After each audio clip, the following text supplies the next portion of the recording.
everyone, and welcome to the latest Retail ThinkTank brainstorming session. The Retail ThinkTank is where the Retail Touchpoints team is bringing together the best and brightest in the industry to talk about the latest industry news, developments, and trends, and most importantly, to uncover ways that brands and retailers can capitalize on new business opportunities. I'm Jessie Dowd, Senior Editor of Retail Touchpoints, and today I'm talking with Hilary Woltemath, Visual Display General Manager for Nebraska Furniture Mart. Thank you so much for taking the time to join us today, Hilary. Thanks for having me. So to get things started, can you share a little bit about the biggest shifts you're seeing in your shoppers and in how they interact with your brand versus pre-pandemic?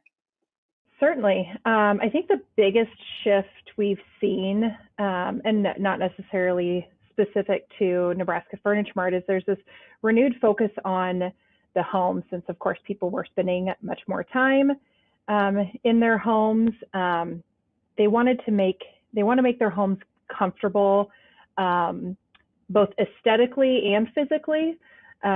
So business has been fantastic.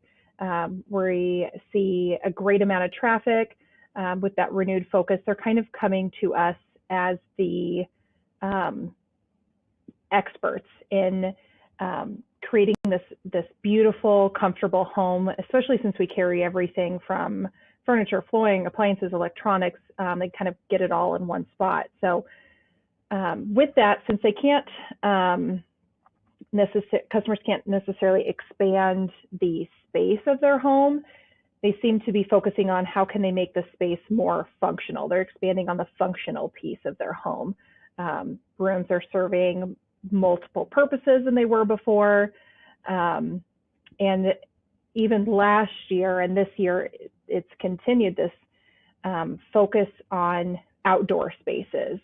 They're making that an extension of their home, making those spaces more comfortable.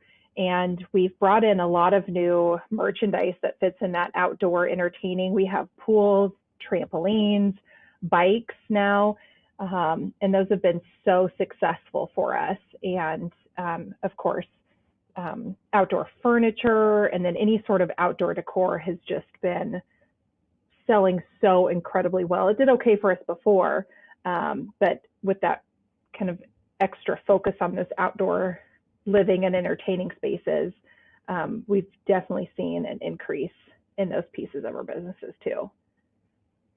I'd imagine that if you're bringing in all of these additional categories, that would lead you to need to sort of reconfigure your stores. How have you adapted the actual physical space inside your stores to adapt to those needs? Yeah, we're really fortunate in that our stores are very, very large. So we're able to take some brainstorming and shifting some things around. There's been categories that have downsized, like movies, with everything going to streaming. Like those areas used to be much larger departments in the store. Those have downsized, and we've gotten a lot of space out of those downsized departments. We also have quite a few what we consider like flex spaces that have become more permanent locations for some of these new introductions. And then in some cases, like pools and trampolines, of course, like we're selling those from signage or on the website. We're making some of those decisions to be able to fit all of that stuff in NFM. So we all know that e-commerce boomed during the pandemic. How does Nebraska Furniture Mart view the role of the physical store now that in-store shopping is returning?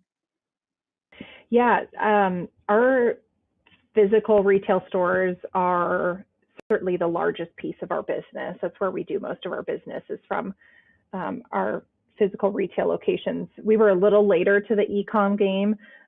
We've just launched a new website that's very exciting, but over half of our business is done through the retail stores. And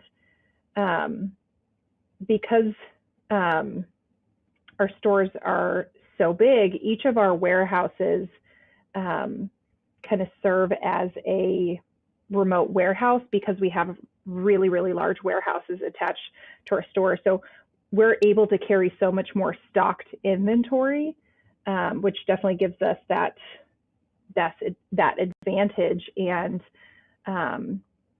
we're also testing some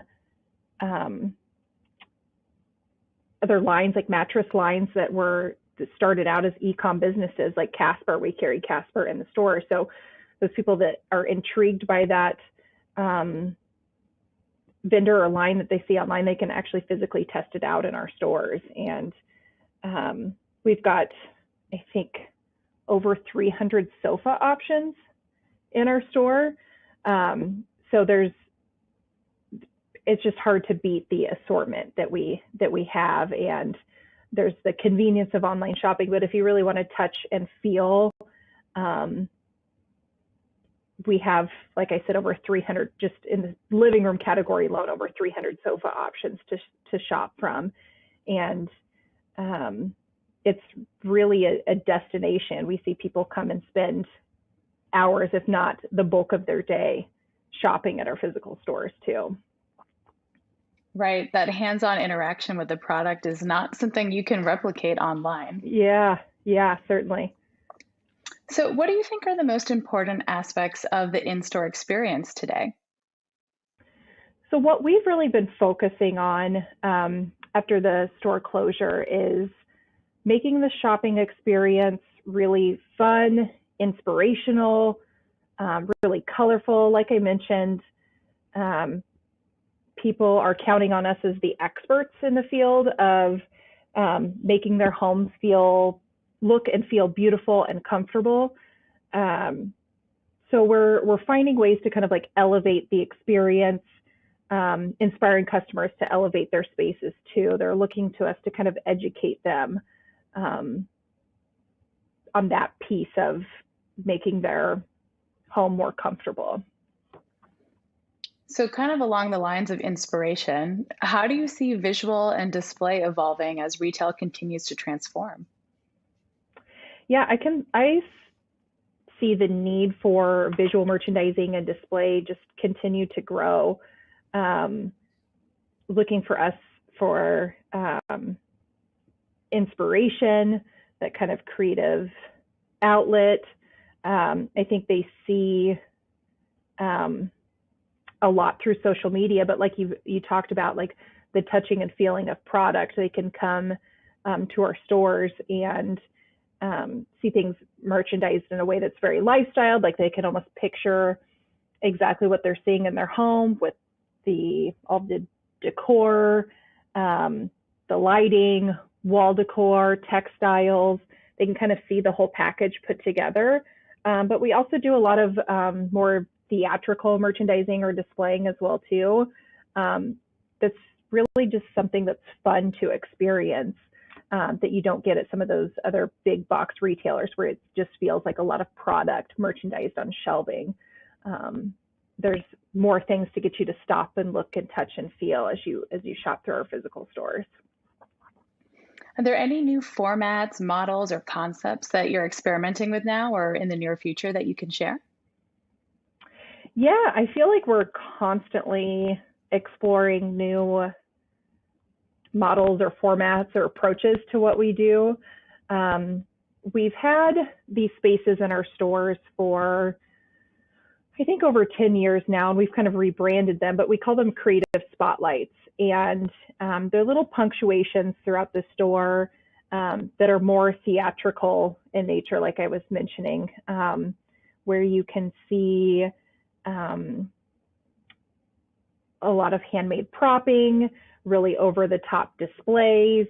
It's kind of like a creative outlet for a team of visual merchandisers. And what we've done is really try to capitalize on that because it is a point of competitive differentiation between us and other retailers. So we capture and share them on social media. They're sent out to our email subscription list because we get so many positive responses from that, and we change them out every 6 weeks. So what we're trying to do is kind of highlight them more within the store, help direct customers or add some wayfinding to get customers to these spaces. So that's a strategy we've been working on for a while that I'm most excited about. We know about them internally, but how do we continue to push this strategy externally to customers? We've got an increased focus on the services that we offer, and how do we incorporate that into some of our physical displays too, beyond just pamphlets or handouts or static signage. Whether it's our free interior design services, we offer audio and smart home install,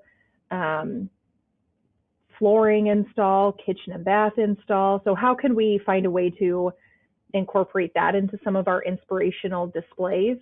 Because we find that most customers don't know that we offer those services. And kind of on the flip side of that, really getting into the DIY side as well too, for those customers that do want to do it themselves or feel handy enough to kind of do it themselves and want to be really proud of something that they did with their own hands.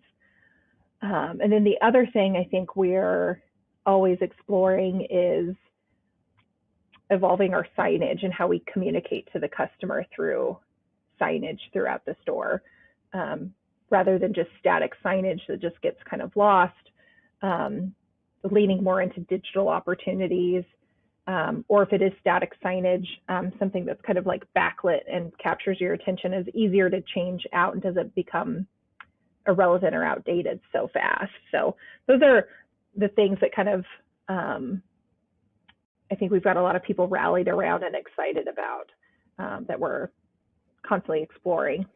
In figuring out new ways to communicate with your customers and tell them about those additional services that you were just talking about, are you looking into sort of working with new technologies to expand those offerings or do it in a new way? I would say a lot of that we're in the process of utilizing like our internal resources, capitalizing on some of the influencer partnerships that we have, and just documenting some of the work that's already being done, and sharing that through social, email, the other kind of platforms that we communicate through to customers. Well, Hilary, thank you so much for taking the time to chat with me today. We really appreciate you sharing your insights with us. You bet.